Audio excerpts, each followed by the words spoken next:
Good morning, everybody. Welcome back to the Her Story TV. This is Getrude Matshe here in beautiful Wellington, New Zealand.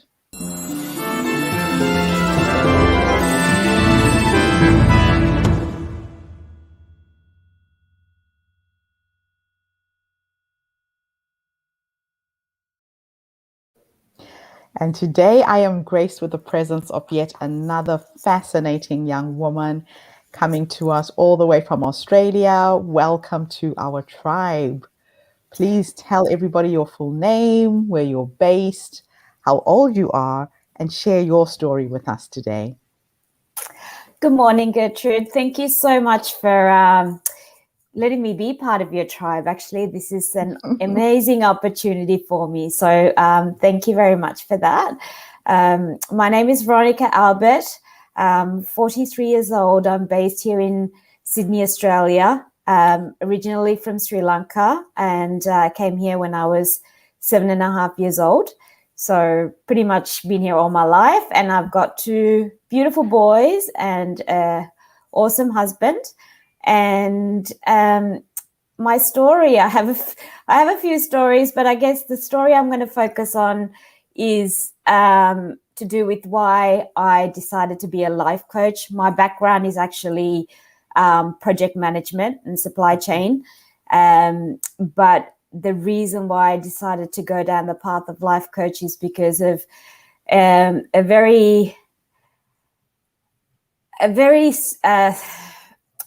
situation that I went through from 2017 till about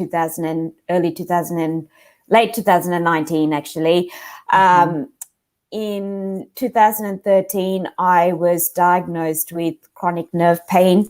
All on my right hand side. I have numbness to tingling sensation to burning sensation. Sometimes I can't move my arm. I can't move. I'm bedridden for a few days, depending on my stress level and what I do.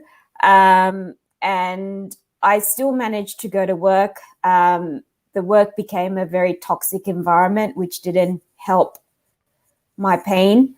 And so I made the very tough decision to resign. It was bittersweet for me, and it was a very big decision for me. So I'm going to get emotional.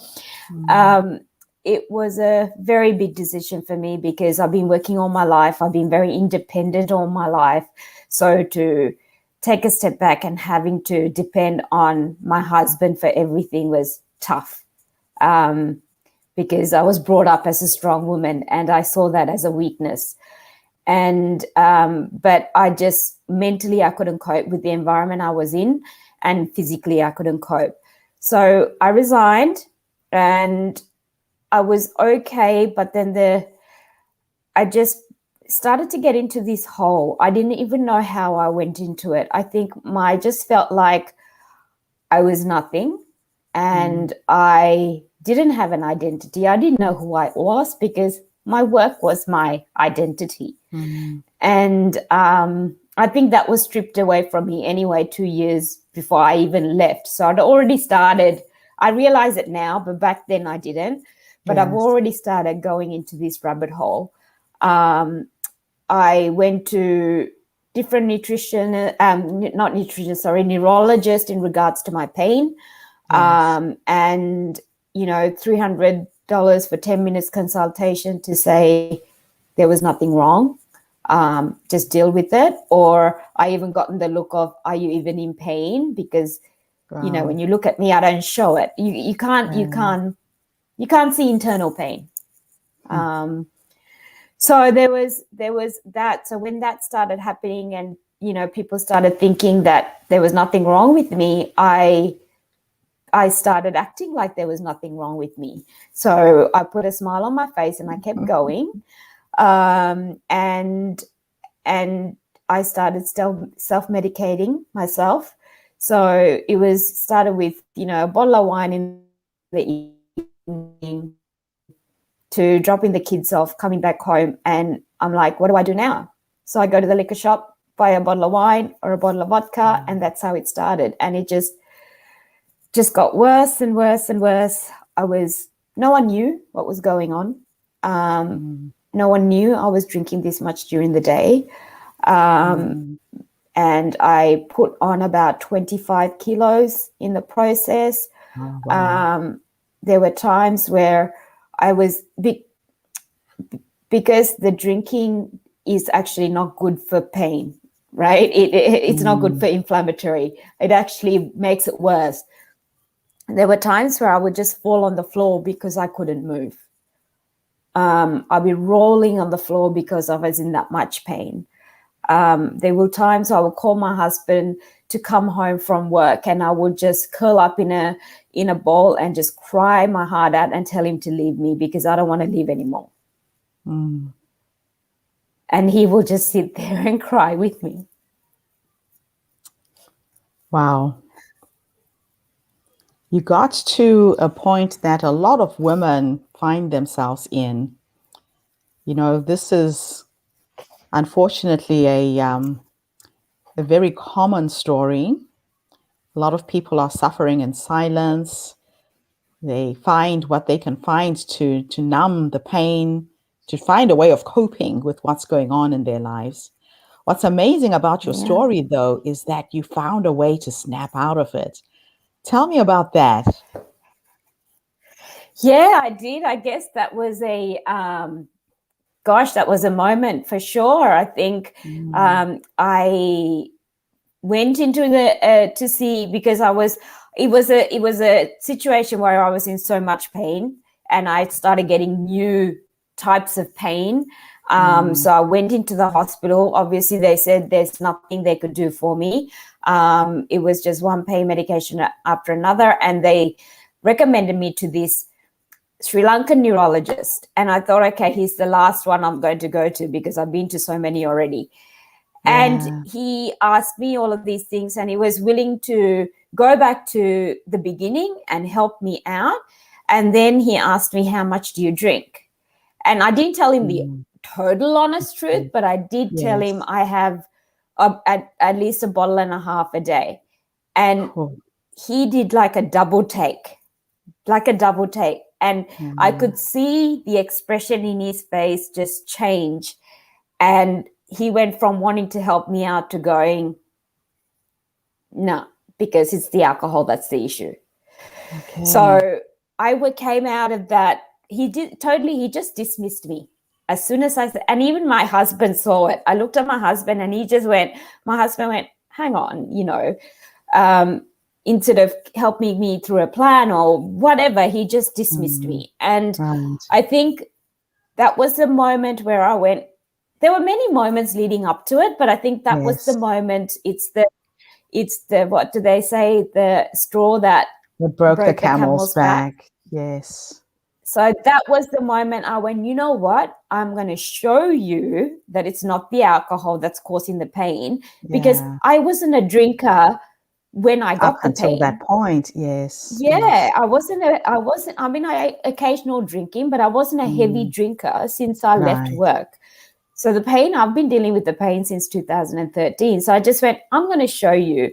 And my husband's been, he was telling me for a while, why don't you go see a nutritionist, see if you can manage it with the food. And it just all kind of, that moment just went, I'm going to show you. I'm going to show you I can do this. I'm going to show you it has nothing to do with the alcohol. Yes. And that day itself, I researched a nutritionist, saw this lovely lady based in North Sydney, and she asked my history, and I was honest truth with her, and there was no judgmental. There was nothing. She was, I understand what you're going through. I realize you were self-medicating. This is the plan. And she said to me, let's, ease the bottle of wine a little by little. I said to her, no. I said, I'm an all or nothing girl. Yes. I'm just going to cut it. So she was worried able that to do that. Yeah, she was actually shocked because she thought not many people can just stop on their own. And I was determined, and I said, I can't. I said, I can't do bit by bit. I said, I've got to cut it off. Yes. And she was concerned that it might shock my body because it was so used to copious amount of alcohol. Yeah. But that day I went to see her, 2019 in November, I remember. I went to see her on a Monday, and from that Monday, I stopped the alcohol. She put me on a 80% veggie to 20% protein diet, and it was an anti-inflammatory diet to help with the pain, and that's what I went to see her for. I went to see her to help me manage the pain, because I didn't want to take copious amount of pain medication. Yes. Because I don't know what's happening to me internally because of that. It was causing all sorts of side effects as well. Yes. So hallucinations and things like that. Wow. So I wanted to manage it with my food. And I mean, look, I still have pain, but the thing is, what I came out of is I had so much energy that I didn't realize I had. I used to I used to be in bedridden. There would at least be 4 times out of the 7 days in a week I was bedridden. I went from that to all this energy. I'm like, oh my goodness, what do I do with this? That's incredible. It was just, my body just felt amazing. And I went from not exercising and she was really good. She said, start slowly, start with 6,000 to 7,000 steps a day. And, it's just half an hour in the morning, half an hour in the afternoon. I was just walking. I was so heavy. I was like 86 kilos. I'm only 5'2". So I was very heavy. I was carrying around all that weight. So I started slowly with the exercise, and I lost 36 kilos. Jeez. That's just incredible. Yeah, I went. Yeah. And how long did that take? How long a period was that? The weight loss took me about 8 months. Okay. So it's nice and slow, and you managed to I started to that.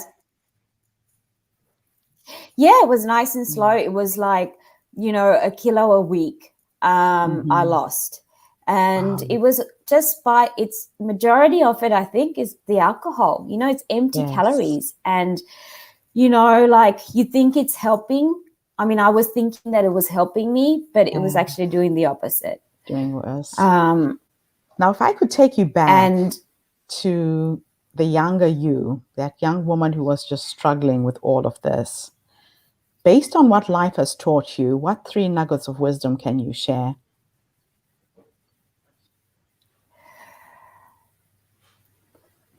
That it's okay to be vulnerable. And showing vulnerability is not a weakness. It's a strength. Yeah. It's a strength. And it's okay to reach out and ask for help. You certainly have defied all the odds. It's just amazing what you've done. And now you're on a journey, and you are empowering and helping other women who are in similar situations to do the same, correct? Yes. I mean, this is what I went into life coaching for, and eventually wanted to be an inspirational speaker, because, there are so many women out there that suffer in silence, because I think it's our background to have to be strong and have to put that happy face and just keep going. Like even the mums who are happy to be overwhelmed with 150 million things, but then there's never enough time for themselves. And weight loss, weight has been my crutch for such a long time. And I think it is with most women. I would like to see how many women can look in the mirror and say, I love you. Not many. Not many. Not many. I'm on that journey of weight loss myself, and the weight is a protection. It's a shield. It comes on for whatever emotional stuff we're going through in life. Yeah. What an amazing story. This is just incredible what you've managed to do. And I'm so happy that you came out of it on the other side with such positivity as well. Yes. I guess they say that in life we are challenged so that we can become teachers. Yes. You have definitely gone through all of this for a reason, and you've harnessed all of the experience you had so that you can help somebody else. Yes. Absolutely wonderful. And that's just such a passion of mine. That's what I want to do. Like, I just really want to help the women out there. And, even if I can help one or two, It was all worth it. it's all worth it. Yeah, yeah, I absolutely love it. Well, it's an absolute honor to have you on the show today. We are looking for these kind of stories from women from all over the world, sharing challenges that we think you are going through alone. And then you find that somebody else has gone through the same challenge, and your story becomes the light at the end of somebody's tunnel. Yes. So I'm hoping that if anybody is online who's been listening to this podcast, reach out. I will put Victoria's details, Veronica's details with this podcast as well, so you can get in touch with her. And good luck with everything you're doing. Thank you so much. Thank you so much for this opportunity. I think this is something that I've always wanted to do, and it just kind of, it fell in my lap. So it's like a godsend for me. So thank you so much for giving me this opportunity. Really appreciate it. It's an absolute pleasure. Thank you to everybody who tuned in from all over the world.